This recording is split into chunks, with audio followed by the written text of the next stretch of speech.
পাগড়ি বসে আছে আমাদের মুখ্যমন্ত্রী মমতা ব্যানার্জি, ওই পাগড়িটা খোঁজ নিয়ে নিয়ে প্রত্যেকটা বাড়িতে খাবারে পৌঁছে দেওয়ার ব্যবস্থা করে। সেটা মাথায় রাখতে হবে আপনাদেরকে। যাই হোক, আমি আর সময় দিচ্ছি না, আপনাদের সকলকে যারা এখানে আমাদের নেতৃত্বরা রয়েছে, দুই অঞ্চল প্রেসিডেন্ট সহ মেম্বার, আমাদের পঞ্চায়েত সমিতি এবং ফিরোজ শেখ রয়েছে, যার জেলা পরিষদের অর্থানুকূলে আজকে এখানে শুভ সূচনা হচ্ছে, এবং আপনারা জনি থেকে শুরু করে সবাই আছে।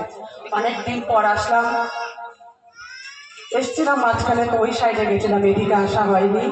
আপনাদের আজকে 3টে দপ্তর সামনেও আবার নিজের এরিয়ার কাজ করতে হচ্ছে। সারা পশ্চিমে আমরা আপনাদের কাছে আসার চেষ্টা করি। আপনারা ভালো থাকুন, সুস্থ থাকুন।